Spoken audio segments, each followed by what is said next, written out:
رحمت کند صاحبای کتاب و گاه یگان قصه هاشون میخوانیم از کتاب هاشون. یک جوانی بود میگوید در قد راه می آمد، در زیر بغلش یک شیشه عرقی داشت.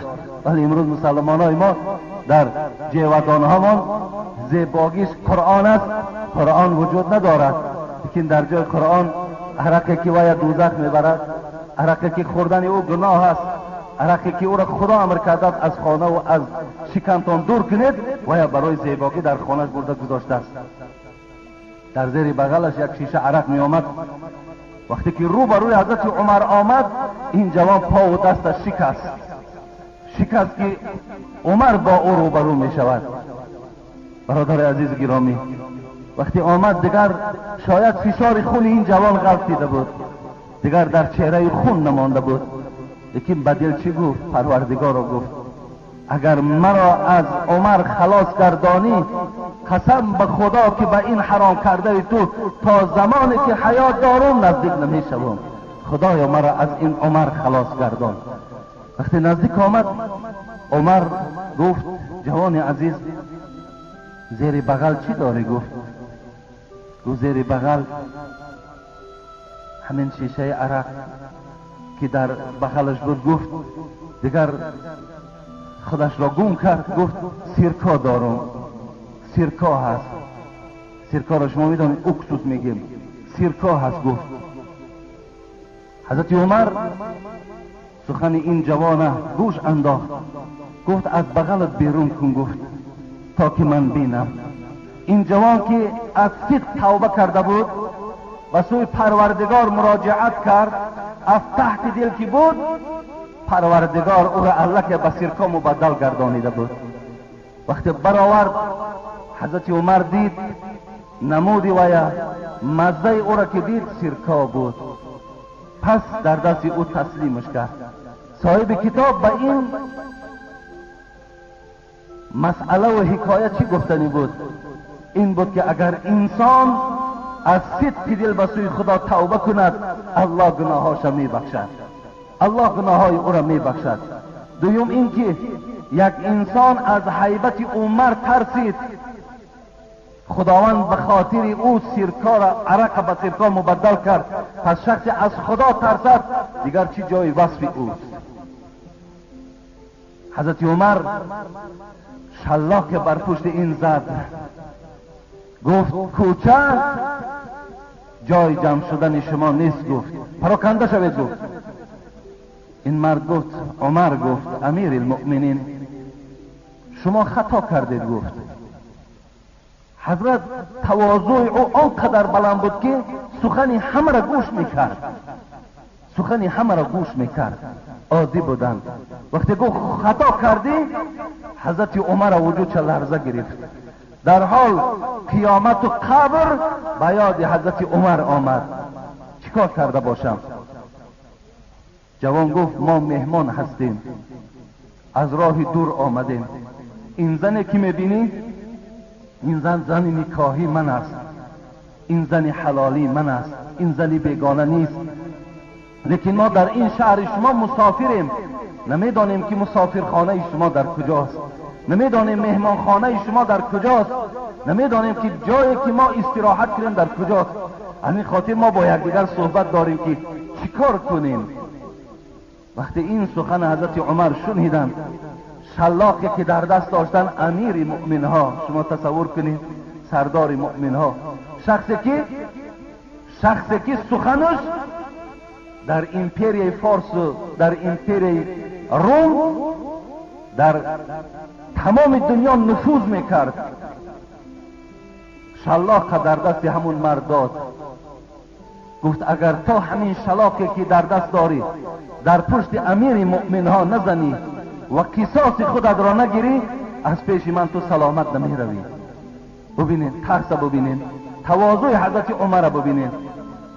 جوان شلاق گرفتند و گفتند، امیر مؤمن ها گفتند من شما را بخشیدم. حضرت عمر دلش قرار نگرفت، باز دویم بار زن گفت قصاص تا بگیر.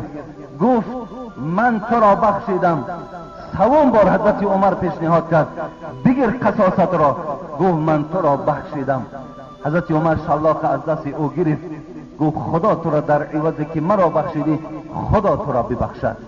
ببین این معامله را کی میکنه؟ باور کنین عادی ترین انسان ما و شما این گونه معامله را نمیکنه. یک برادر ما و شما با یک برادر قهری است، میگوی رو از اون کس تو عذر خواهی کن، رو با او سلام کن. باور کن وسواس شیطان آنقدر فراش گرفته است که پیش وی قدم نمیزنه. میگه من رو چرا من میروم؟ او کی از خودش؟ این جمله های هست که ماها را وسواس شیطان است نمیگذارد که پیش یک برادر مسلمان رفته و گردن خم کنیم و عذر از وی خواهیم. لیکن عمل حضرت عمر را ببینیم. ماها فخر داریم، ماها بسیار کبر بلند داریم. حضرت عمر رضی الله عنه تواضعهای ایشان بسیار خیلی زیاد است. من برای شما را باوری میکنم به خدا قسم. همین 10.5 سالی که حضرت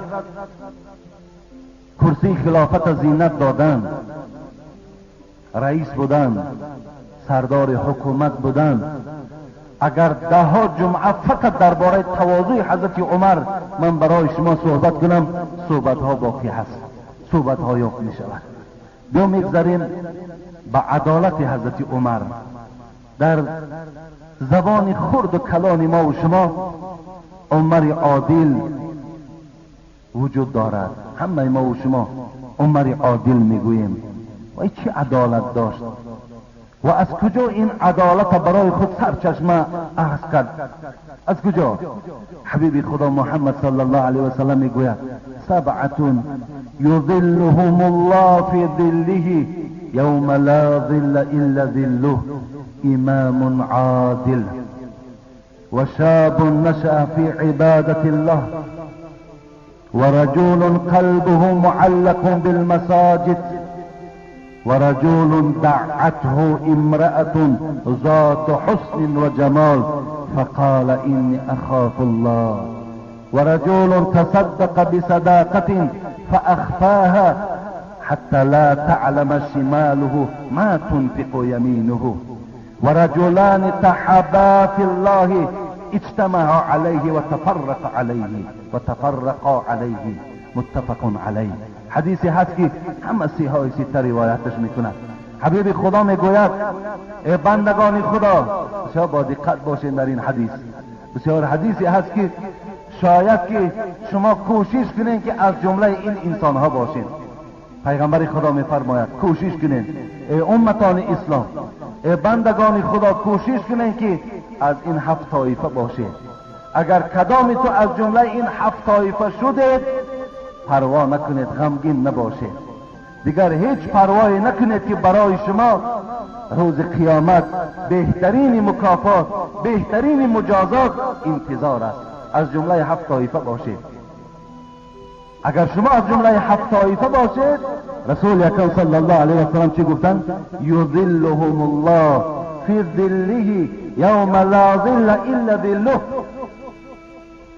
رسول اکرم چی میگوید؟ اگر کسی از جمله این 7 طایفه باشد، روز قیامت پروردگار او را در زیر سایه عرش خود جای میکند. جوانای عزیز، به خدا قسم روز قیامت روزی هست که تمام ملائکه های مقرب میترسند. جبرائیل و میکائیل و اسرافیل و عزرائیل همه در لرزه این روز هستند. روز قیامت چنان روزی هست که به خدا قسم تمام پیغمبرها خوابی براحت شب ندیدند از ترس روز قیامت. رسول اکرم صلی الله علیه و سلم میگوید موی سر من و ریش مرا آیت هایی که در شأن قیامت آمد همگی سفید گردانیدند، همگی می ترسیدند و حق ترسیدنی هم دارد، حق ترسیدن هم دارد. رسول اکرم صلی الله علیه و سلم یعرق الناس یوم القیامت حتی یذهب عرقهم فی العرض 70 ذراعا. حتی ببین 70 ذراعا یلجموهم رسول اکرم صلی الله علیه و سلم چی میگوید؟ روز قیامت آنقدر دهشت دارد، آنقدر مشکلات دارد که حتی عرق بدن تو به زیر قدم تو تا 70 گز پایان می شود. 70 گز عرق بدن تو زمین تر می سازد. حتی رسول اکرم گفتند عرق شما زمین تر می سازد، بعد تر ساختن عرق شما بالا می شود، حتی مثل که اسفل جا می زنند تا راست لبهای شما عرق بدن شما می آیند. همه این از چی خاطر است؟ فقط از وهم قیامت است، از دهشت قیامت است. یوم یقوم الروح والملائکة صفا لا یتکلمون الا من اذن له الرحمن و قال صوابا. خدا میگوید روز قیامت آنچنان روزی هست که ملائکه ها صف میکشند، بنده ها صف میکشند، لا یتکلمون الا من اذن له الرحمن. هیچ کس سخن گفتن نمیتواند، هیچ کس دهان گشاده نمیتواند تا زمانی که اگر پروردگار برای اونها حق سخن گفتن نداده باشد. هیچ کس سخن گفتن نمیتواند. انا در همین روز مدهیش، انا در همین روز خیلی مشکلات، الله سایه عرشش بالای 7 طایفه، بالای 7 گروه سایه می افکنند. جوانای عزیز و برادرای خیلی مهربان، کوشش کنید از جمله این 7 طایفه باشید. کاری کنید که از دنیا جان به حق تسلیم کنید، لیکن از زمره یکی از این گروه ها شما باشید. یکم چی گفتن؟ امام عادل، یکم امام عادل، یکم پیشوای عادل، یکم شاه عادل. اگر با خلق خود، با مردم خود اگر عدل داشته باشد، رعیت حقش پایمال نکند، غمخوار به مردم باشد، اینا میگن امام عادل، اینا میگن شاه عادل. این چی میشود؟ این از گروه آن کسانی هست که روز قیامت در زیر سایه عرش پروردگار جایگیر میشود. حضرت عمر رضی الله عنه وقتی که بالای منبر برآمدند، روزی که مردم و شاه اعلان کرد، بالای منبر برآمد، سخنرانیش را قید کرد. از این روز اعتبارا من خلیفه مسلمان ها هستم، من امیر المؤمنین هستم، من شاه همه شما هستم، لیکن قسم به خدا گفت حق ضعیف از قوی میگیرم، حق آدم مظلوم از ظالم البته اخذ میکنم میگیرم. بنده های خدا گفت در حق هیچ کس ظلم نکنید، قسم به خدا غمی هیچ کدام تر نمیخورم، فقط آن چیزی که خدا و حبیب او گفته است از خط کشیده اون من بیرون نمیشوم. لیکن حضرت سخنرانیش عملی گردانیدن. بیایید تماشا میکنیم به عدالت های حضرت عمر چی عدالت ها کردن. حضرت مردم مکه نزد حضرت عمر رضی الله عنه آمدن، شکایت کردند ای امیر مؤمن ها، ای امیر مؤمن ها، ابو سفیان ابن حرب یک جویبار ساخته است که اگر باران با شدت بارد آبی که وی ابو سفیان شاید که شما نشناسید، رحمتش کند، آخر در مسلمان شدن، لیکن در اول دشمن سرسخت رسول اکرم بودند. ابو سفیان ابن حرب، ابو سفیان ها بسیار هستند، این از همون ابن حربش بود. کسی بودند که لشکرکشی در جنگ احد که امک پیغمبر حضرت امیر حمزه کشته شد به سرداری ابو سفیان بود. کسی بود که در جنگ احزاب سرلشکر بودند، همیشه با پیغمبر خدا سرسختانه دشمنی می‌ورزیدند، همیشه در قصد کشتن رسول اکرم صلی الله علیه و سلم بودند. کسی بودند که زن او هند نام داشت، هند ابن عتبه. امیر حمزه را هم زن ابو سفیان پیش لشکر بود و خود وحشی که با نیزه امیر حمزه را زده قتل کرده بود، با مکافات ها و با همون گویم که جایزه هایی که زن ابو سفیان اعلان کرده بود وحشی به خاطر ان همون مکافات ها امیر حمزه را قتل کرده بود. هم زنش دشمنی میکرد، هم خودش دشمنی میکرد، زیرا که امیر حمزه پدر هند، یعنی گویم که خسر ابو سفیان عتبه را در جنگ بدر قتل کرده بود. این گویم که قصاص به خاطر پدرش گرفته بود. لیکن تقدیر را ببینید، ابو سفیان دختری او رمله که با ام حبیبه مشهور بود، عاقبت زن پیغمبری خدا شد. ابو سفیان خسر پیغمبری خدا شد. همین ابو سفیان که مکه مکرمه را سرداری میکرد، سردار قوم بنی امیه بود. تمام مردم مکه ابو سفیان اطاعت میکردند. وقتی این شکایت به عمر آوردند، عمر یک چند نماینده ها را گرفت و بجای جویباری که ابو سفیان کنده بود آنجا حاضر شد.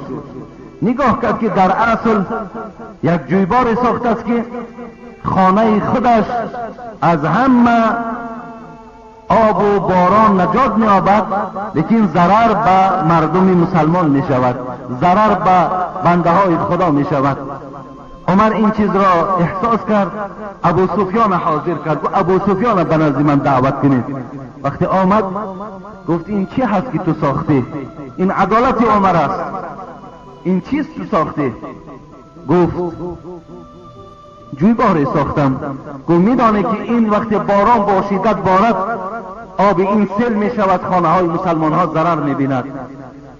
خمشو گفت، خمشو این حوضی که از داخل برآوردی محکم کن، سنگ هایی که جویبار کردی با دست خودت همگیش به هر طرف حواله کن.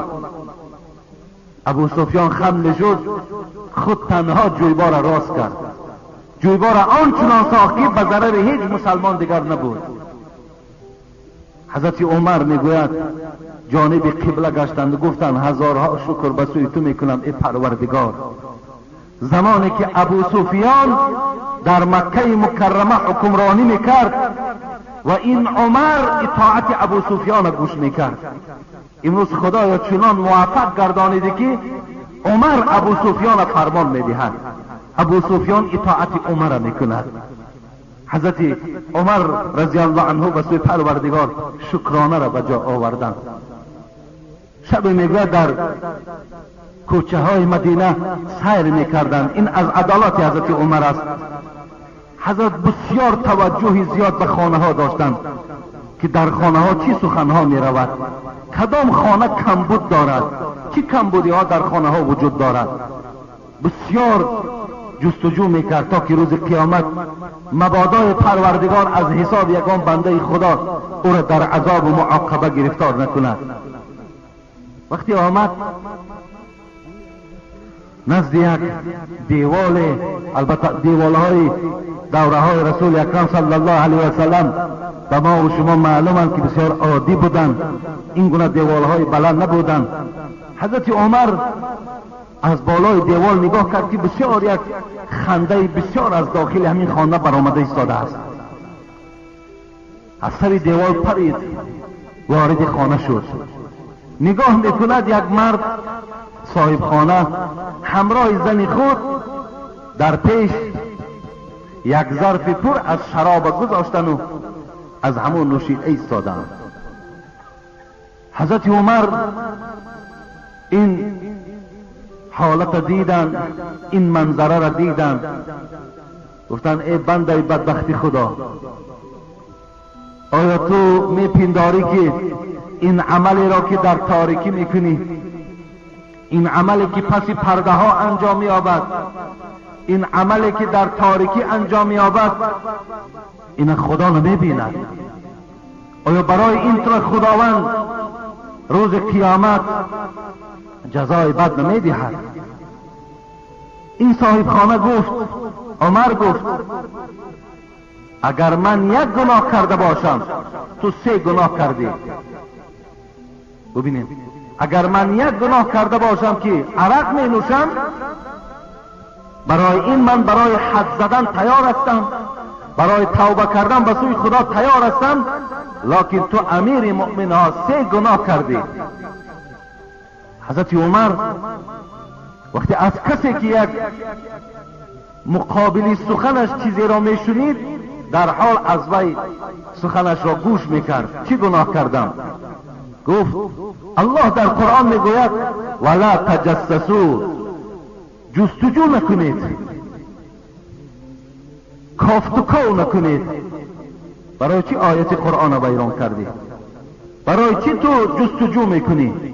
برای چی خانه من وارد شدی؟ برای چی؟ ولی بنده های خدا امروز هم ما و شما بسیار جستجو میکنیم، بسیار مسئله ها را، بسیاری از حیات هامان، بسیاری از بنده های خدا را هم تاریخ حیاتشون را جستجو میکنیم و رقم میزنیم. ولی امروز بعضی از ما و شما با تاریخ عزیزای خدا را چکه شده ایستاده ایم که حتی که عزیزای خدا را، دوستایی که در راه خدا خدمت کردن، تاریخ همونها را نادرست برآوردیم. تمام کردیم، همه کارا را بود کردیم، همه عبادت ها تمام شد.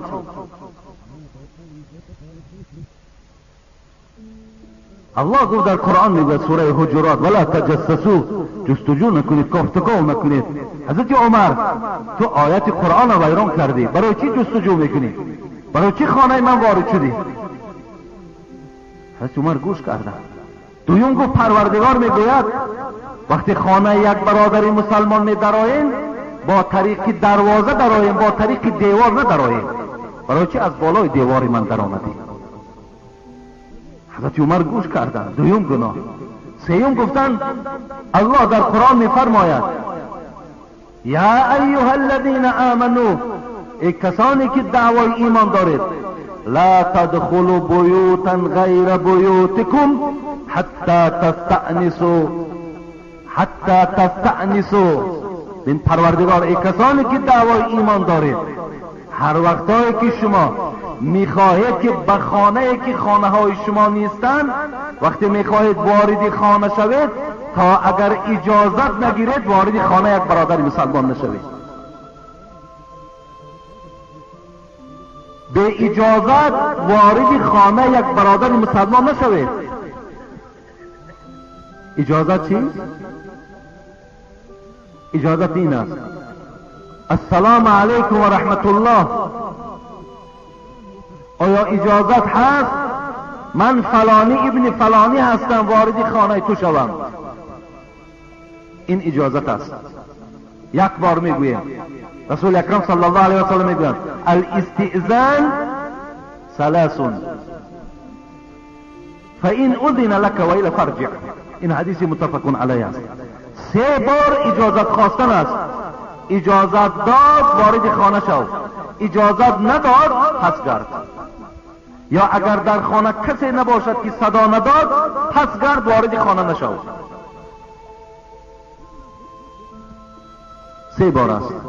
خدا رحمت کند قیس ابن سعد ابن عباده را میگوید بار پیغمبر خدا وارد خانه من شدند و حبیب خدا عجیب عادت داشتند، وقتی در راست در می آمدند در راست در نمی ایستادند، یا قسم از راست در یا از قسم چپی در می ایستادند، وارد خانه را نظر نمی کردند.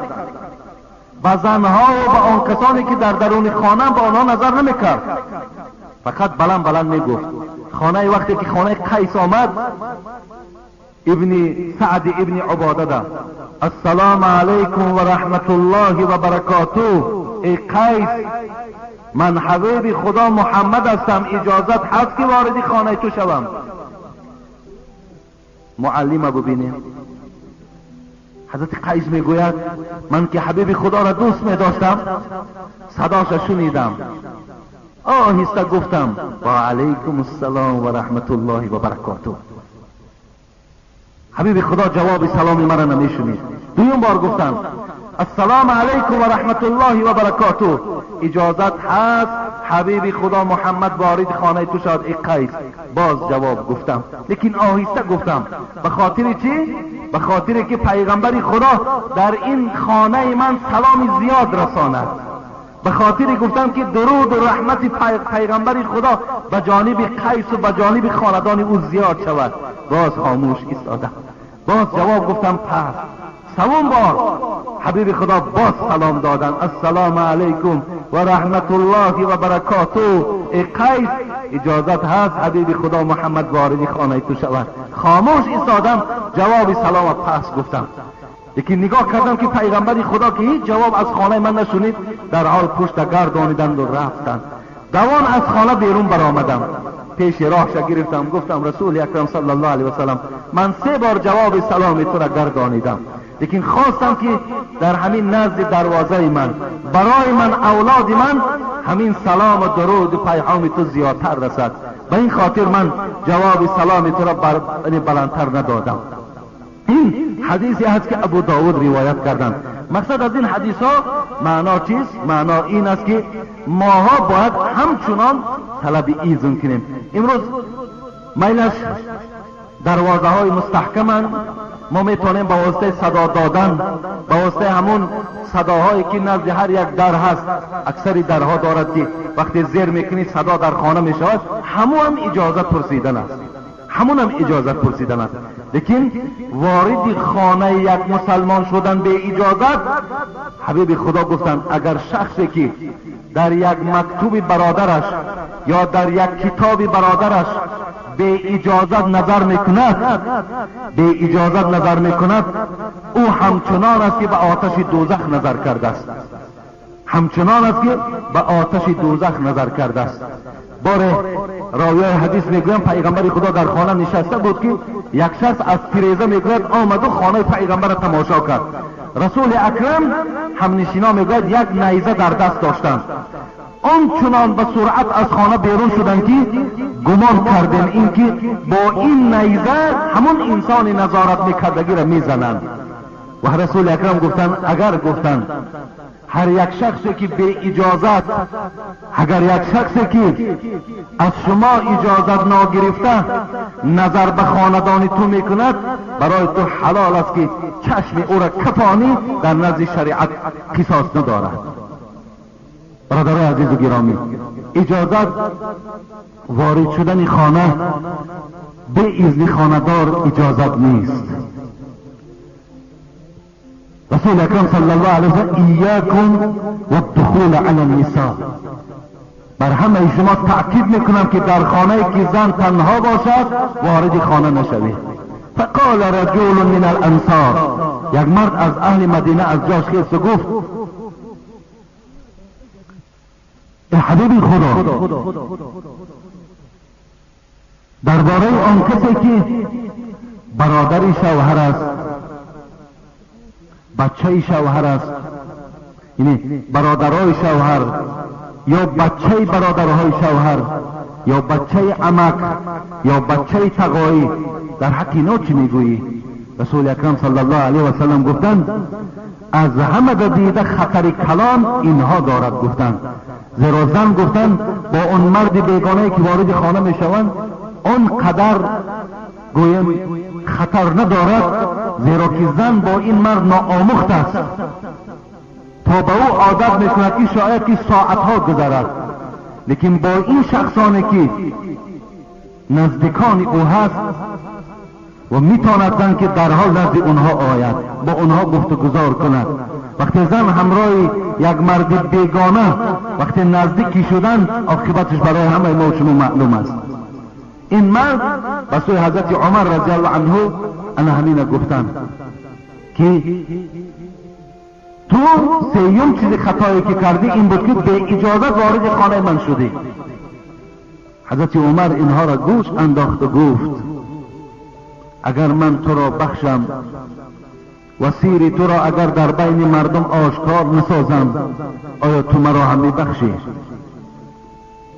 اینم از جمله چی بود؟ از جمله تواضع حضرت عمر، از جمله عدالت حضرت عمر است. این مرد نگاه بیان کردن، بله گفتن امیر مؤمن ها اگر تو مرا در بین بنده های خدا شرمنده نسازی، منم از این خطاها و گناهایی که تو کردی من هم در میگذرم. باره در کلبه خود نشسته بود، حال مردم محاکمه میکرد، دفترها در پیشش بود، می نویشت، چیزی قید میکرد. بناگاه در تق تق شد. میگوید حضرت علی رضی الله عنه وارد این خانه شدند. وقتی که وارد خانه شدن حضرت عمر گفتند میخواهی که علی گفتند برای کار خودت آمدی یا برای کار عامه مردم آمدی؟ برای کی آمدی؟ گفت برای چی این سوال را از من میکنی؟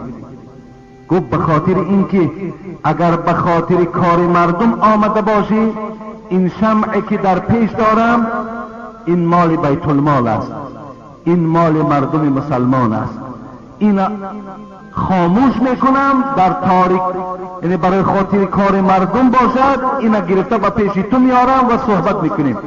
لیکن اگر برای کار شخصی خودت آمده باشی، پس این شمع این مال مردم است، این از حق بیت المال است. من حقوق ندارم که این مال بیت المال در صحبت شخصیت ها استفاده برم، و این خاطر این خاموش میکردم و نزد شما می آمدم. اینم از عدالت های حضرت عمر است. در صحیح بخاری خواندم یک حدیث را که رسول اکرم صلی الله علیه و سلم گفتند اگر گفتند در امت های پیشین شخصانی بودند که به اونها الهام می آمد، اگر این گونه مرد در امت من باشد هر آینه عمر است رضی الله عنه. این در صحیح بخاری قید می شود. الهام به عمر می آید. سخن حضرت عمرم سخن خداوندی پیش از آنی که رسول اکرم نزول او را میخواند، پیش از آنی که آیات قرآن میخواند، الله که حضرت عمر دوام او را نزد حبیب خدا محمد صلی الله علیه و سلم میخواند. یعنی الهام او را من از کرامات میدانم. انشاءالله یک چند کرامات دارد. من جمعه آینده برای شما کرامات های حضرت عمر و مرگ او را خبر میدهم و بعد از این انشاءالله باز صحبت های ما و شما البته چیزی که در نقشه ها باشد همونه به گوش شما انشاءالله میرسانم. اینا که البته مهمان ها هم رسیدن و در اینجا من صحبتم را قد می سازم و انشاءالله صحبت را به مهمان های عزیز و گرامی مرحمت سلام علیکم. بیاین خوش آمدید. مهمان های عزیز و گرامی که امروز در شهر ما و شما به حیث مهمان، به حیثیت خبرگیری، به حیث یک دعا کردن در حق همه ما و شما حضور دارند. جناب مفتی هستند و جناب بابای ایشان شون سعید جانم حضور دارند. انشاءالله صحبت به برادرها تقدیم میکنم. هر چیزی که اگر خواسته باشند، چیزی که برای شما میخواهم بیان کنن، انشاءالله گوش میاندازیم و بعدا انشاءالله نماز میخوانیم. بسیار حضرت ها خوش آمدین، بسیار خوش آمدین. حضرت مرحمت اگر جناب مفتی انشاءالله بسیار عمر در این سخنرانی خود خاکساری خود بیان می سازد که من شخصی بودم که شکرانه خدا را به جا آوردم، شخصی بودم که در آفتها و مصیبتهای خداوندی صبر نورزیده بودم. این یک عادت خاکسارانه حضرت عمر بود.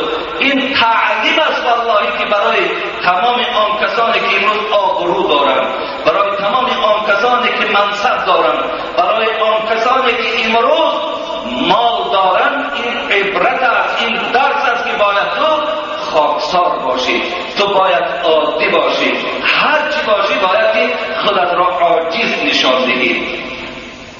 این درس حضرت عمر برای تمام پیشواها بود. خدا رحمتش کند. بار بالای منبر برآمد، منبری که ما داریم، این منبر به خدا قسم ارزنده نیست ما بالای این سوار شویم، لیکن حضرت یک منبر خاکسارانه داشتن. بالای منبر برآمد، تمام مردم در اطراف او جمع شد. زمانی که وی خلافت در دست داشت، زمانی که پادشاه بود، زمانی که اکثر دنیا در زیر تصرف حضرت عمر بود، زمانی که تمام دنیا از سیاست عمر میلرزید و میترسید. بالای منبر برآمد، گفت چی گفت؟ تو همان عمر هستی که با یک مشت خرما گوسفندهای خالت میچرانیدی. پایان شد از منبر. همه حیران شدند. این چی سخن بود برای یک جمله؟ تمام این قدر انبوه مردم جمع کردند. حضرت رفت در یک گوشه مثل یک آدمی خاکسار عادی نشست. کسی دلاور نمیشد پیش عمر آید. حضرت عبدالرحمن ابن عوف از جای برخیست آمد و عمر گفت مردم در تعجب افتادند، میخواهند که این جمله تو را فهمند. این سخن تو چی معنی داشت؟ تو شخصی بودی که در اول حیاتت با یک مشت خرما گوسفندهای خالت میچرانیدی. گفت عبدالرحمن آگاه باش. گفت من یک زمان با نفس خودم تنها ماندم در خانه. نفسم بر من گفت تو امیر المؤمنین هستی، تو پادشاه هستی، تمام ملک در دست توست، همه ملک از تو میترسد، تو بهترین انسان در روی زمین هستی. من بالای منبر برآمدم، این نفسم را معرفی کردم که تو کی هستی، بر نفس خودم ضربه زدم. این کار تعجب است به خدا قسم. امروز اندک علم داره دعوای عالمی میکنیم. امروز کم در یک اجدادی اگر ایشانزاده و شیخزاده داشته باشه دعوای اجدادی و دعوای ایشانزادگی و شیخزادگی میکنیم. اینها درس هستن برای آن کسانی که امروز قدر و قیمت دارند. بار حضرت میگوید بالای منبر پایان شدن با محمد ابن مسلمه که شخصی بود که از حقیقت هیچ وقت نمی‌ترسید اگر چند که خطر مرگ او هم داشته باشد.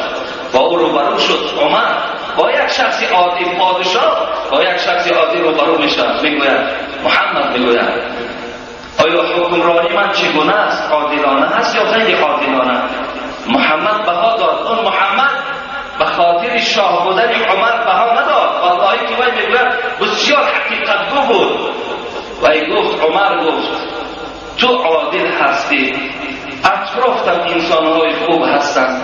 من در تقسیمات مال نگاه کردم تو پروای مال دنیا نداری. در تقسیمات مال نگاه کردم بسیار عدل داری. لیکن عمر گفت محمد ابن مسلمه گفت آگاه باش، قسم به خدا گفت اگر تو کج روی مثل تیر کمان راستت میکنم. حضرت عمر وقتی این سخن از محمد ابن مسلمه شنید خرسندی فرا گرفت. شاه را که خدا را شکر که در بین من شخص وجود دارد که اگر عمر از قرآن و حدیث منحرف شود مثل تیر کمان و راست میکنم. شاد شد، خرسند شد. امروز یک شخص اگر راست من در یک سخن قبیح گوید باور به تا قیامت نمیبخشمش.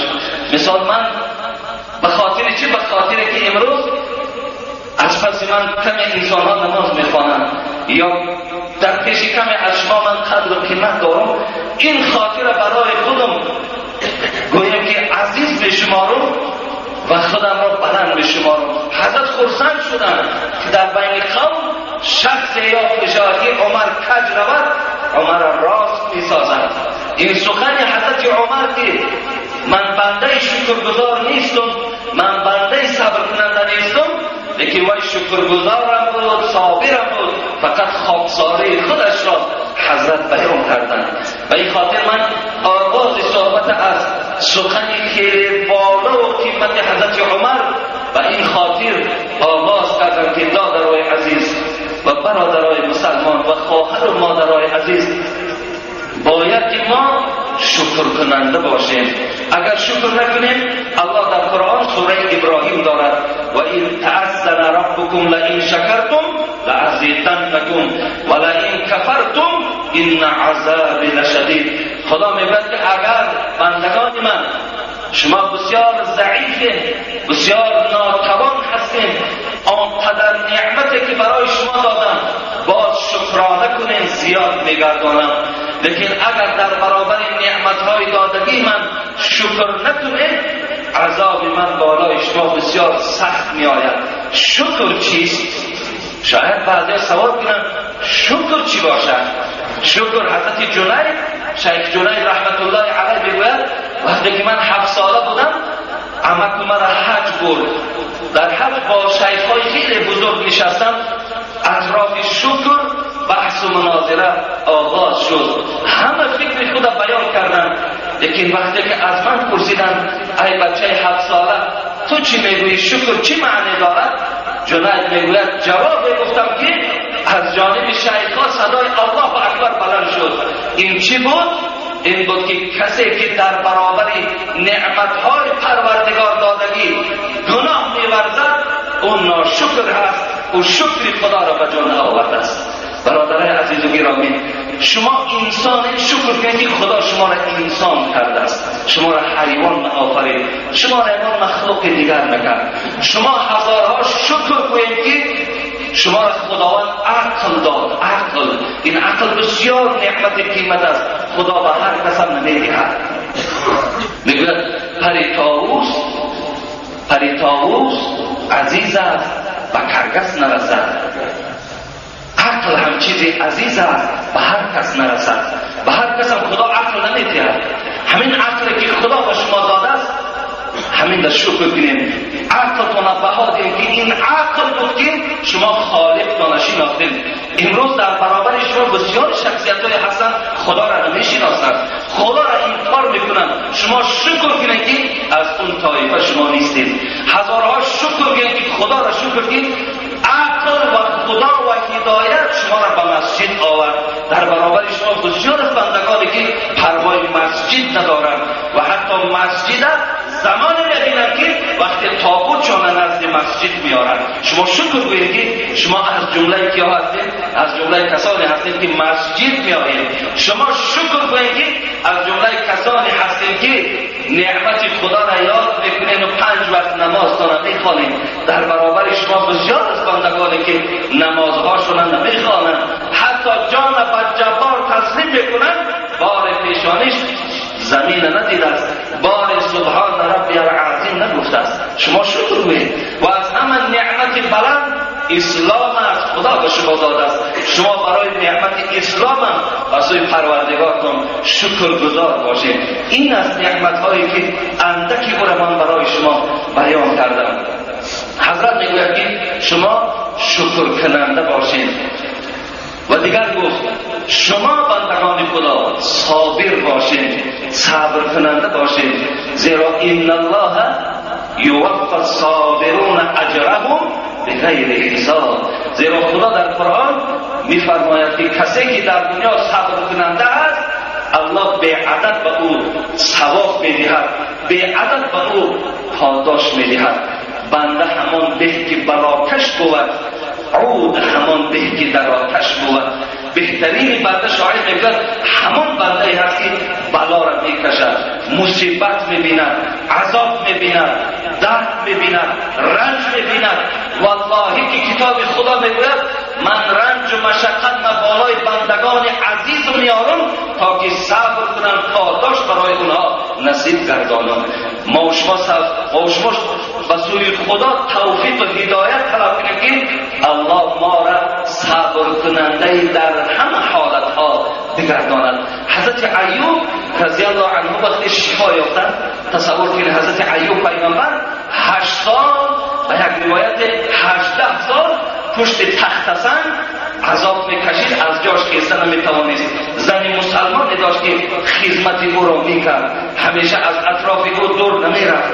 مثل امروز بعض مردهایی که از زنهای خود در حالت بیماری شکایت میکنند که از حال ما خبر نمیگیرد، پروای ما ندارد. این زن ایوب برای تمام مادرها درس است. 18 سال از اطراف شوهر دور نمیرفتن، خدمت شوهر در حالت بیماریشان میکردن. وقتی حضرت شفا یافتن از جای خود خیستن و نالان شدن، گفتن امروز یکی از روزهای خیلی پرغمترین و بدترین من به شمار برود، روز شفا یافتگی شد. گفتن چرا؟ گفت هر سحر بیمار بودم، از آسمان ندا می آمد ای بنده مریض من حال تو چگونه است. امروز صحت شدم، از آسمان صدا نه آمد که ای بنده بی‌درد من حال تو چگونه است. از صدای آسمانی محروم شدم. میخواهم که همون بلایی که بر سر من بود همون بلا دوباره بالای من آید. دوستان خدا بلا را طلب میکردن، میدانستن که بلا به خودش پاداش داشت، بلا به خودش چی داشت؟ اجر داشت. از این خاطر حضرت عمر ما را در سخنرانی چی گفتن؟ تأکید کردن که ای بندگان خدا همیشه شکرگزار باشید و همیشه چیکار کنیم؟ با صبر باشید. بنده در این عالم دلی بیغم نباشد، اگر باشد دلی آدم نباشد. دنیا همه دل دردمند است، همه دل درد دارد، هر خاندان مصیبت دارد، هر یک انسان مشقتی دارد، لیکن وقتی شما صبر میکنید خداوند همراه شما هست. حتی ما را تأکید می‌سازد یا ایها الذین آمنوا استعینوا بالصبر والصلاة ان الله مع الصابرین. یک کسانی که دعوای ایمان دارید وقتی که بالای شما درد و عذاب آمد از خداوند کمک طلب کنید. و چی؟ به نماز و به صبر. نماز خوانید، صبر کنید، از خدا کمک طلب کنید، پروردگار همراه شما می باشد. از این خاطر از خداوند خواهان او هستم که همه ما و شما را بنده با شکر گرداند، همه ما و شما را بنده های با صبر گرداند.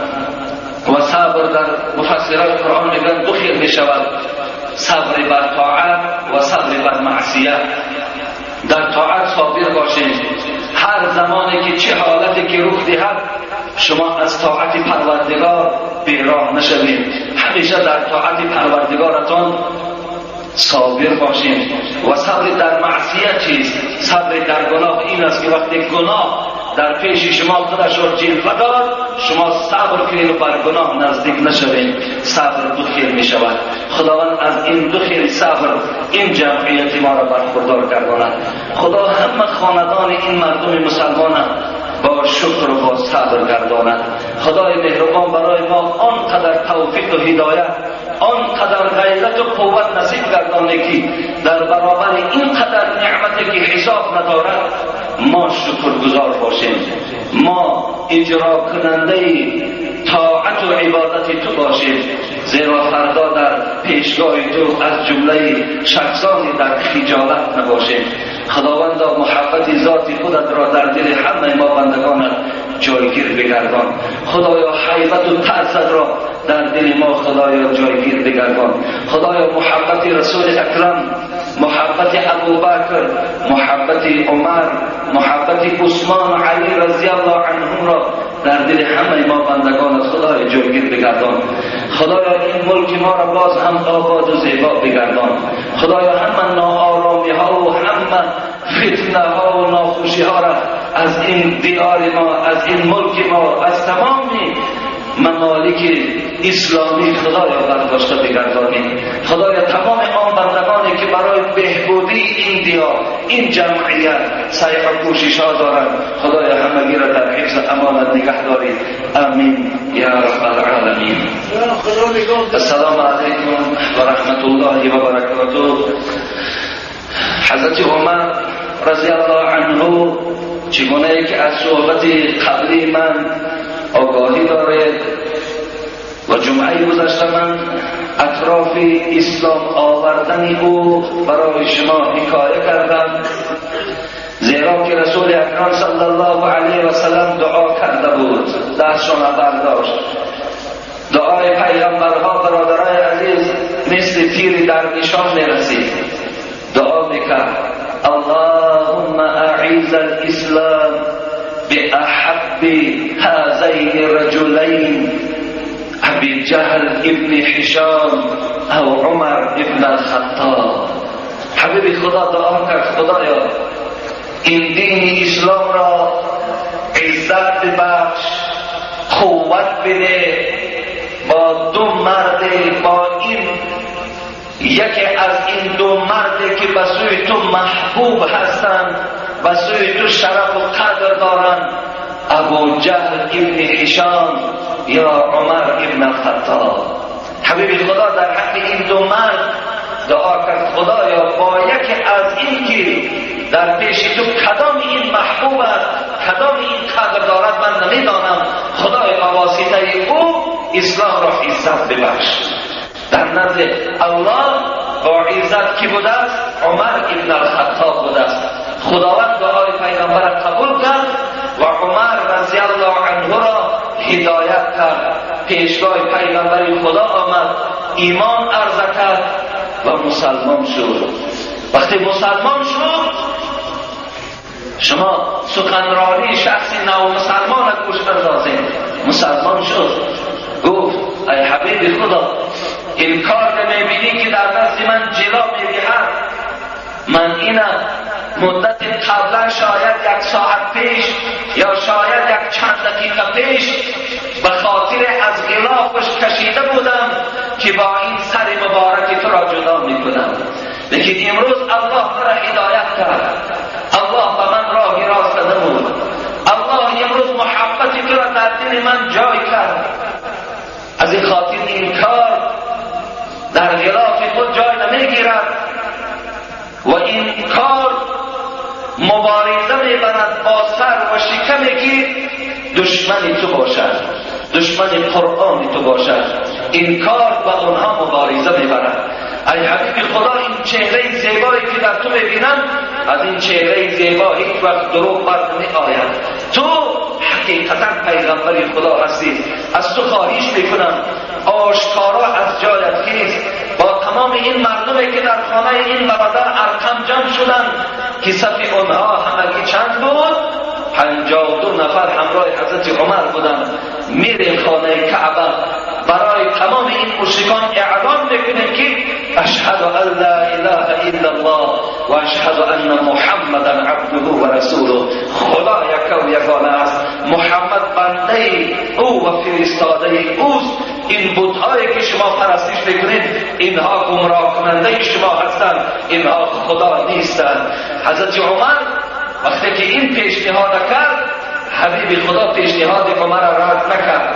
از همان روز اسلام عزت یافت، از همان روز اسلام آشکارا شد. برابر حضرت عمر، حضرت حمزه هم اما که پیغمبر خدا هم راهنمایی میکردند. مثلا حضرت عمر اولین شخصی بود که الله که اسلام آشکار کرد، مسلمان ها را به تمام مشرکان معرفی کرد که اینها مسلمان هستند، دین اینها دینی حق است. اولین شخصی بود که امیر المؤمنین بود، اولین شخصی بود که حساب قمری هجری را جاری کردند، اولین شخصی بودند که قرآن برای جمع کردن شروع کردند، اولین شخصی بودند که قاری های قرآن مکافات میدادند برای خوش آوازشان، برای چند پاره زیاد اذیت کردنشان. اولین شخصی بودند که مجلس های سروران قاضی ها و میرهای شهر جدا کرد از مردم، آنها را آزاد در پناهگاه برده مجلس میداد. اولین شخصی بود که نماینده های دین در جهاد پیش میمان، مردم از قفای اونها میمان. اولین شخصی بودند که آینه های کم بضاعت یاردن پولی میدادند. اولین شخصی بودند که گهواره پولی را جدا کردند. ببینید، اولین شخصی بودند که بچه های مسلمان دعوت بر عسکری کردن، گفتن رفتن 2 سال یا 3 سال برای وطن تا خدمت میکنید. همه اینها سنت های حضرت عمر رضی الله تعالی عنه بودند. برادرای عزیز و برادرای خیلی گرامی، حضرت عمر در برابر این بسیار بسیار خدا ترس بودند. اونقدر از خدا میترسیدند که تمام جوارح او، تمام وجود اعضای او از پروردگار در لحظه بودند. امروز بنده های خدا اینقدر بی پروا هستند. مثل که من یک خدا ترسی ایشان برای شما بیان کنم. حضرت میگوید بار نماز عصر بود، این روایت بچه او عبدالله ابن عمر میکند، میگوید ما نماز عصر خواندیم، لیکن حضرت عمر در نماز عصر اشتراک نورزیدند. وقتی که سبب او را پرسان کردیم و وقتی که نزد حضرت عمر رفتیم، حضرت عمر در گریه دیدیم و در یک غم و اندوه دیدیم. گفتیم چرا در نماز جماعت اشتراک نکردیم؟ گفت همون باغی خرمایی که داشتم وارد باغی خرما شدم، و درختهای زیبای خود نظر کردم و میوه‌های او نگاه کردم، نوده‌های او را کم و راست می‌کردم. یک زمان نگاه می‌کنم که وقتی نماز عصر جماعت گذشته است. این باغ سبب شد ما نماز جماعت عصر ترک کردم و این خاطره مردم مسلمان آگاه باشه که این باغ را من به تمام مردم فقیر بخشیدم. از این روز اعتبارا این باغی که من از او زندگی من پیش رفت برای شما بخشیدم. به خاطر چی؟ به خاطر نماز جماعتی که از حضرت عمر ترک شدن. امروز بنده های خدا داد میزنن، گردن بلند میکنن، الحمدلله ما مسلمان هستیم، لکن نماز وقتی نمازی گویم تراویح انجام یابد اونها را دیگر در نماز جماعت ما دریافت نمیکنیم. حالا که نماز جماعت این تأکیدتر و لازمتر از نماز تراویح است. اگر تو نماز تراویح را در خانه هم که میخواندی گناهکار نمیشدی، لیکن نماز جماعت را در خانه خوانی تو با تحقیق گناهکار هستی. امروز بنده های خدا را از نماز جماعت محروم میبینیم. حضرت عمر به خاطر نماز جماعت شاید باقی او در همون زمان خودش 50-100 هزار تا ارزش داشت. او زندگی او از حساب باغ بود، زندگیش بخشید برای یک خاطر نماز عصر. خدا رحمت کند پیرو حضرت عمر حاتم عصم بود، خدا رحمت چون کند. میگه فاتتنی صلاة الجماعه، ببین نماز عصر بود یا شام بود از حضرت حاتم عصم ترک شد.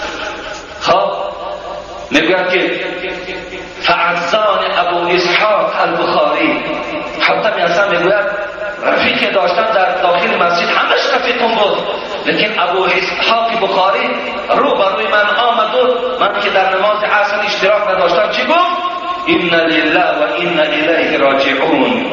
ببین تعزیه مردن فرزند میکنند. تعزیه این جمله برای تعزیه بیان کردن است. وقتی در خانه یک برادرمان مصیبت میآید، خانهش میسوزد، صدمه دچار میشود، خانهش تپه میشود، اولادش هلاک میشود، ما چی میگیم؟ این لله و این الیه راجعون. ما از خدا هستیم و سوی خدا بازگشت داریم.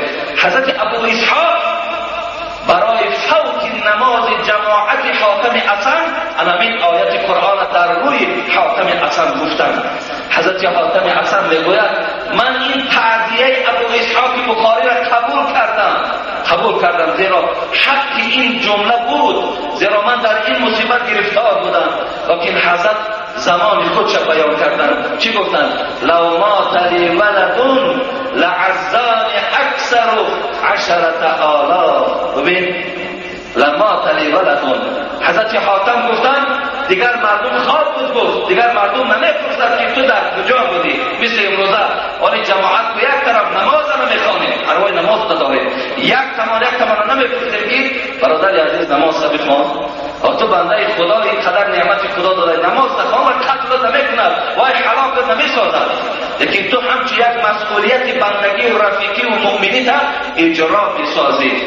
گوری هر کس جدا است، لیکن تلقین یک برادر مسلمان وظیفه هر کدام ما و شما ضرور است. برای چی اینقدر من بهر شما داد میزنم؟ چرا اینقدر حلقم تاق میشود؟ چرا اینقدر گویم در پیش بعضی از شخصیت ها مثال ما گویم سیاه شدگی؟ به خاطر چی است؟ به خاطر واللهی که مسئولیت است. و ایران من هم میتونم که با کدام از شما به نمازی میکنید، مسجد نمیآیید، در راه حرام هستید، سکوت برای خود اختیار کنم، لیکن وجدانم نمیبردارد، لیکن ایمانم نمیبردارد. والله که من به خاطر خدا برای شما میگم، دیگر هیچ غرضی ندارم. و شما هم وظیفه‌دار هستید، خواهرها وظیفه‌دارن، مادرها وظیفه‌دارن که دخترها و همسایه‌ها و دوگانه‌های خودشان دعوت به نماز کنند، دعوت به سوی خدا کنند.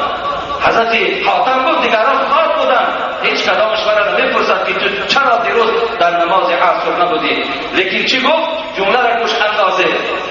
اگر مرا و فرزندم از دنیا میگذشت به خاطر که امروز قدر و قیمت دارم، و این خاطر هزارها آدم آمد و تعزیه بیان میکرد که حاتم بچه شما از دنیا گذشت است و تعزیه مرا قبول کنید. ببین حضرت گفتن لأن مصیبت الدین اهون عند الناس من مصیبت الدنیا. برای چی که در فرزندم تعزیه بیان میکنن، غم میخورن، در نماز نخواندن در جماعتون غم نمیخورن، زیرا که گفت امروز مصیبت دین در نزد مردم از مصیبت دنیا پستر شده است. امروز گویا مصیبت دنیا از مصیبت دین دیدن بالاتر است. خدا رحمت کنه شرف الدین صاحب 4 کتاب چی میگوید؟ غم دین خور که غم دین است، غم دین خور غم دین است، همه غم ها فروتر از دین است. غم دین تخور، این غم دنیا، غم بچه، غم آبچه، غم آتا، غم پول، غم ماشین، غم دنیا، همه این در سطح دویم و سیوم عزت اول غم دین تخور بگوید. حضرت شرف الدین ما را نصیحت دارد، ببین غم دین خور که غم دین است، همه غم ها فروتر از دین است. غم دنیا مخور که بیهوده است، هیچ کس در جهان نیاسوده است. این غم دنیا را نخور، پروای غم دنیا نکن که هیچ کس آسوده این دنیا را ندیده است. خدا رحمت کند داماد حضرت عثمان، داماد حضرت رسول اکرم، دو نور چشم رسول اکرم در دستش بود، این حضرت عثمان بود. چی میگفت؟ میگفت که هم الدنیا ظلمتون و هم الاخره نور فی القلب. میگفت که غم دنیا تاریکی در دل است، لیکن غم آخرت این روشنی در دل است. این سخن حضرت عثمان رضی الله تعالی عنه است. امروز ما را غم دنیا فرا گرفته است، پروای غم دین ما نداریم. چیزی که از کلام ما شما سر زند باور که گویا که ما ندیده، گویا چشم ما نابیناست، گویا زبان ما گویا گنگ است، باور که بیان نمیسازیم. شاید حبیب خدا را خدا رحمت و مغفرت کند، حضرت کو مغفرت است، لیکن میگو که یأتی علی الناس زمان، زود است که بالای امتان من یک زمانی میاد که لا یبالی الرجل ما تلف دینه اذا سلمت دنیاه. چه جمله وحشت است، چه جمله مشکل است. ایرا به خدا قسم اگر انسان اگر از تحت دلگوش اندازد و به قهر این رود، به خدا در دنیا طاقت زندگی کردن ندارد. دیگر زمان بالای امت من میاد که به خاطر دنیاشون سلامت ماندن، به خاطر دنیاشون در راحت کردن، اگر دین از درشان رود پروایی ندارد. همین خیلی زمان گفت بالای امت می آید. آیا همین زمان آمده است؟ البته آمدگی است. امروز بعضی خواهرای ما شما تن فروشی میکنند. برای چی هست؟ دنیا سلامت ماند، صاحب 4 تنگه حرام شود، لکن چی؟ آخرتش بسوزد. آخرت سوخت، دنیا سلامت ماند. امروز بعضی از مردم ما و شما دین خودش به دین نصرانی چیکار میکنند؟ عوض میکنند به خاطر مال. آیا این سخن پیغمبر حقیقت ندارد؟ به خاطر سلامت ماندن دنیا چیکار کردن؟ دینشان فروختن. امروز بعضی دیوسای ما و شما، بعضی گویم که به فراست های مادرای ما و شما دخترها را برده چیکار میکنن؟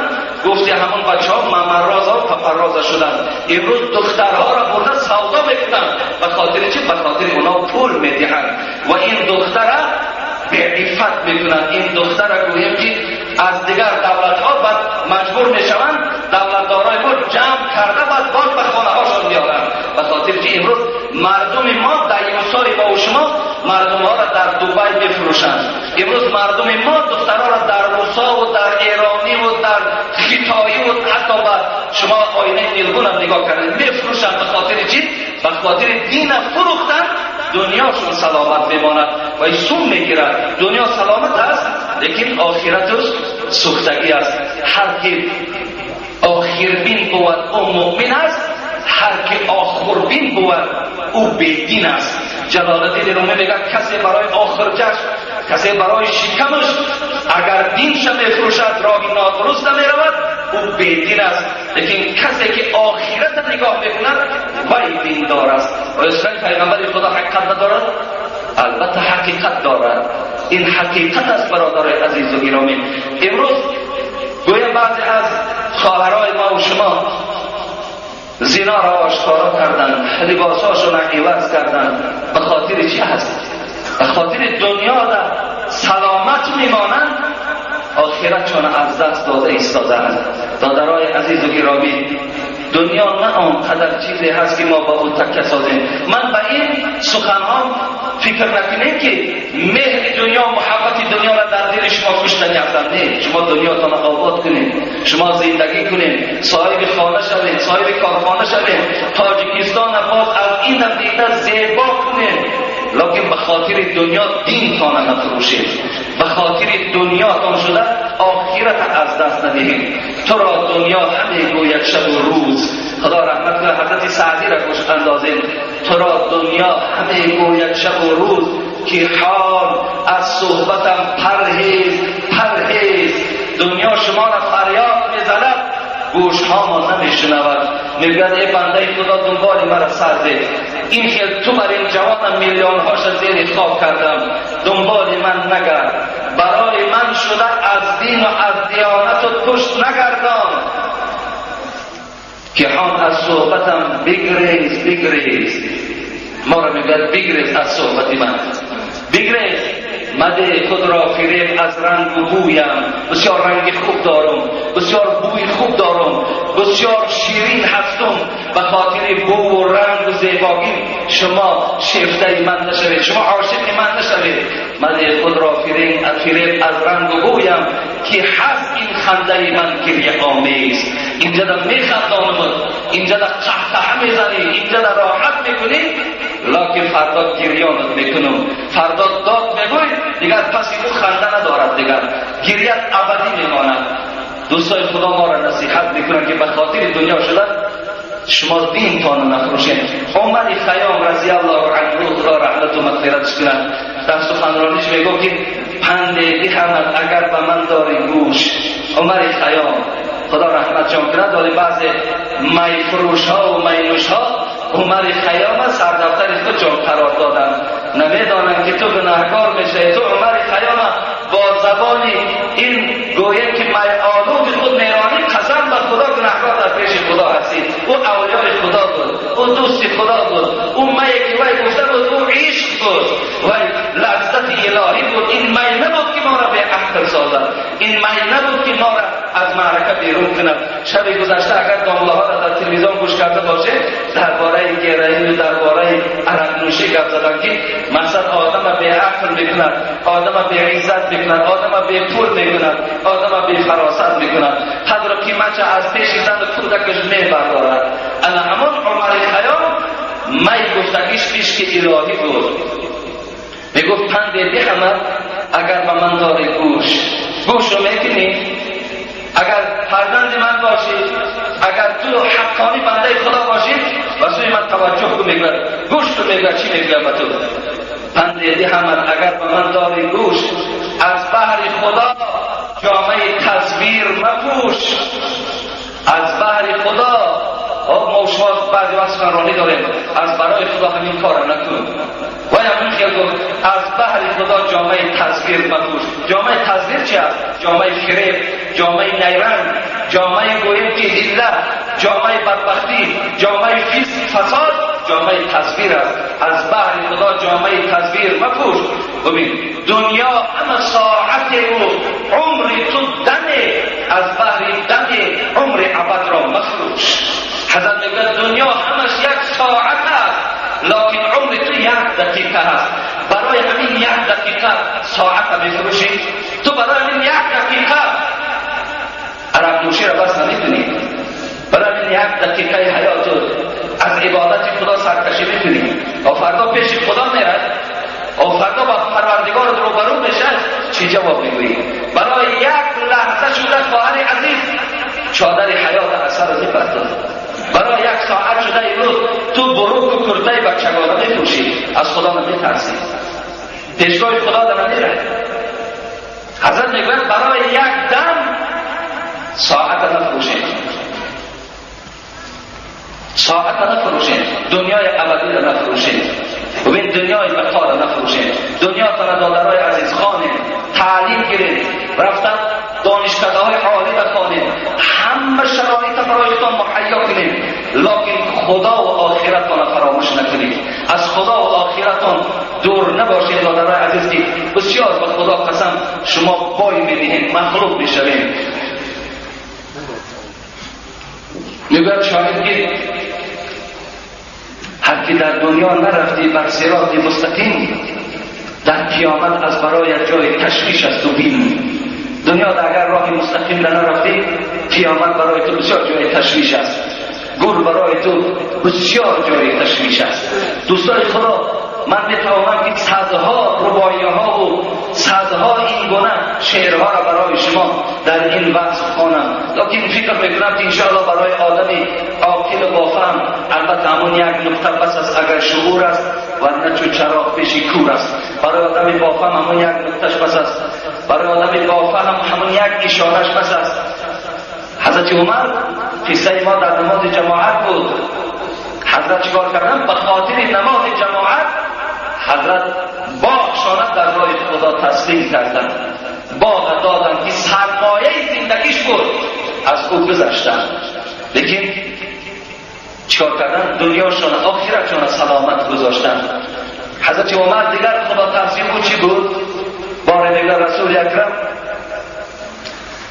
خبر آمد که ای حبیب خدا، به خانه ماریه کبتیه برو که ابراهیم فرزند در حالت جان دادن است. آخران فرزند رسول اکرم ابراهیم بود، از ماریه کبتیه بود. رسول اکرم به شنیدن این سخن خیلی ناراحت شد. عمر ابراهیم از شش ماه بالا نبود، کودک بود. رسول اکرم صلی الله علیه و سلم میگوید دوان به خانه ماریه کبتیه آمدند.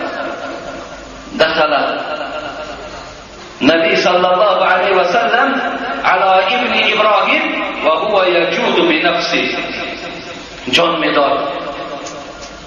پرنده عجل در بالای سر حضرت ابراهیم فرزند رسول اکرم پرواز میکرد. این زمان یا زمان دیگر جان ابراهیم میگرفت. عبدالرحمن ابن عوف میگوید فجعلت عینا رسول الله صلی الله علیه و سلم تذرفان.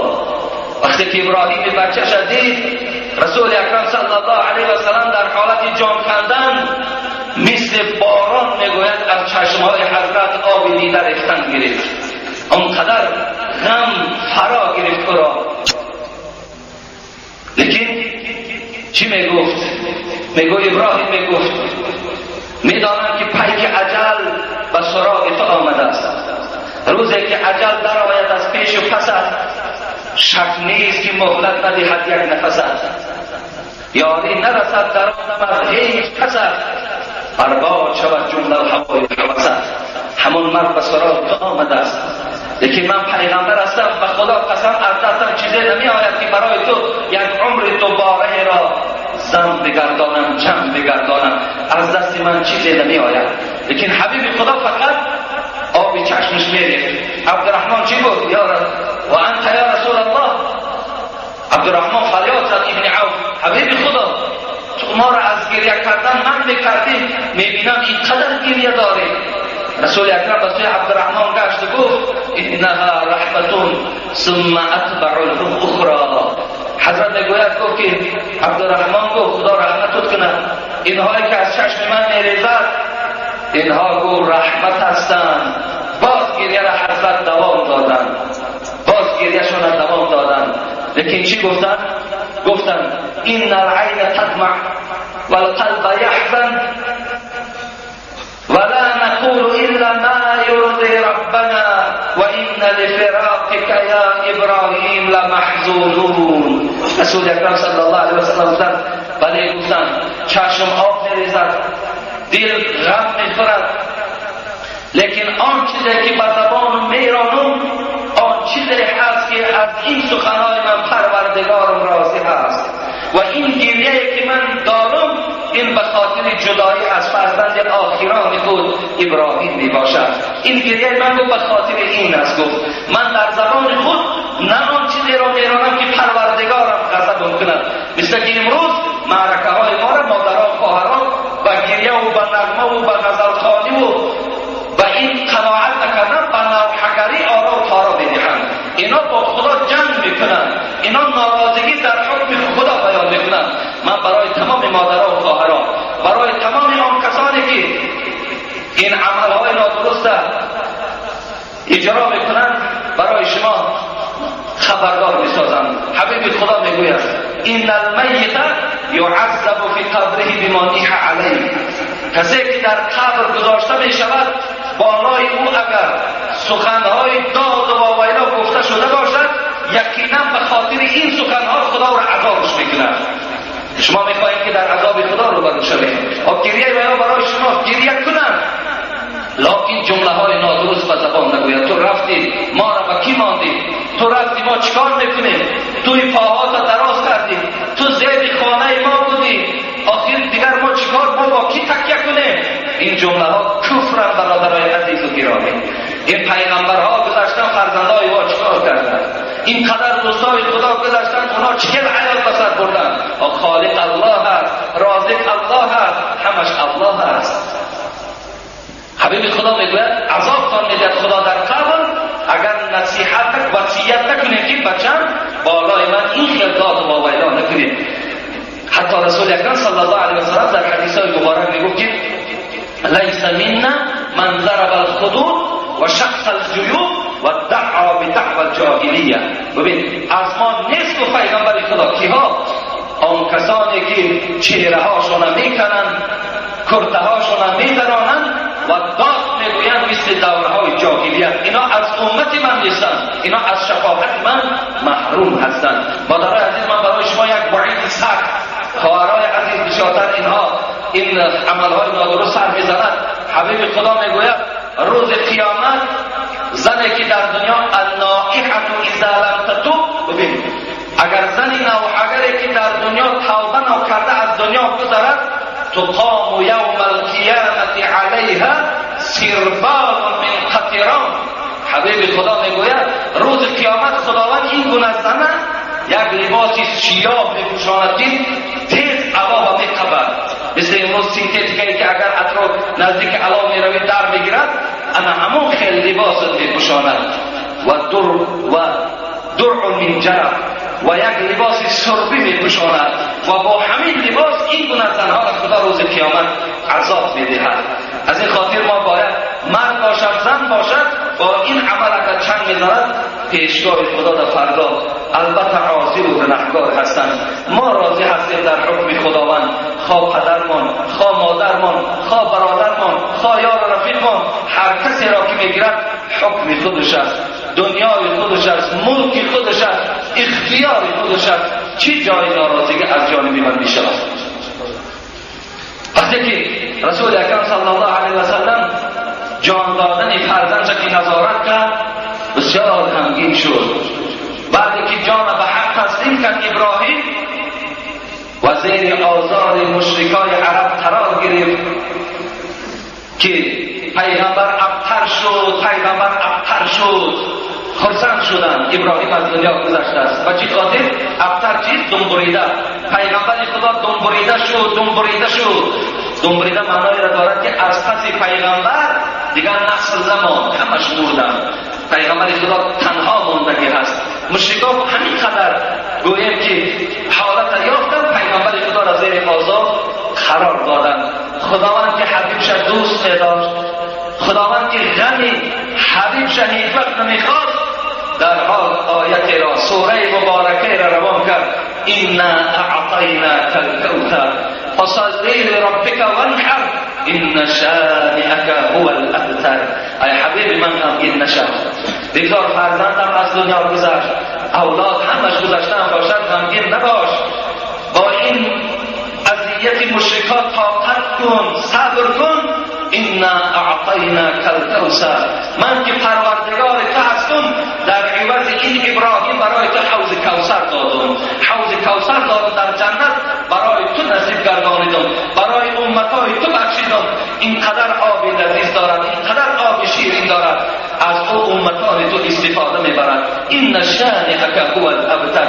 یقین دان که اونها دنبریده، مشرکات دنبریده هستند که زمان از دنیا میگذرند، نام اونها کره می شود، نام اونها دیگر یاد نمی شود. لیکن پیغمبری خدا تا وقت دنیا هست نام تو بلند برداشته می شود، عزت تو روز بلند می شود، تو هیچ وقت دنبریده نیستی. ابراهیم برداشت، حبیب خدا آورد در قبر گذاشت. دهن لحد محکم ناکرده چی گفت؟ ابراهیم گفت برای تو میرسانم این که منکر و نکیر پیش تو می آیند و از تو می پرسند خدای تو کیست؟ بگو پروردگار من الله است. وقتی پرسم پیغمبرت کیست؟ بگو پیغمبرم بنده خدا و پدر من است. وقتی اگر پرسم که دینی تو چیست؟ بگو که دین من اسلام است. حضرت این سخن به ابراهیم فرزندش گفت و در لحد محکم کردن. یک زمان خاک پرتافت و حضرت غمگین بود، نگاه میکند در پشت حضرت عمر مثل کودک گریه دارد، با شدت گریه دارد. گفت عمر، گفت چرا گریه میکنی؟ سبب گریه در چیست؟ گفت ای حبیب خدا، گفت این طفلی که هنوز به سین بلاغت نرسیده است، این طفلی که با این دستهای مبارک در قبر گذاشته شد، این طفلی که با او تلقین کننده این جمله ها ذات شما بود، وقتی وی مورد حساب منکر و نکیر قرار گرفت حال عمر چگونه باشد؟ این خدا ترسی حضرت عمر بود. عمری که یک قسم حیات در جهالت گذرانیده است، یک عمری که کم جنایت و کم خطایی در راه خدا کرده است. اگر منکر و نکیر این عمر راد کنند و پرسند عمر در پیشگاه خدا چی جواب میگوید؟ این زمان گفتگوی عمر و حبیب خدا بود که الله برای خوشنودی مؤمنها آیت را از سوره مبارکه ابراهیم فرستاد. یثبت الله الذین آمنوا بالقول الثابت فی الحیات الدنیا والآخره. حبیب خدا تمام مؤمنها را بشارت ده، تمام آنها با خدا ایمان دارند، اسلام دارند، حکم خدا را اجرا میکنند، آنها را من در قبر و روز قیامت از عذاب خودم نجات میبخشم.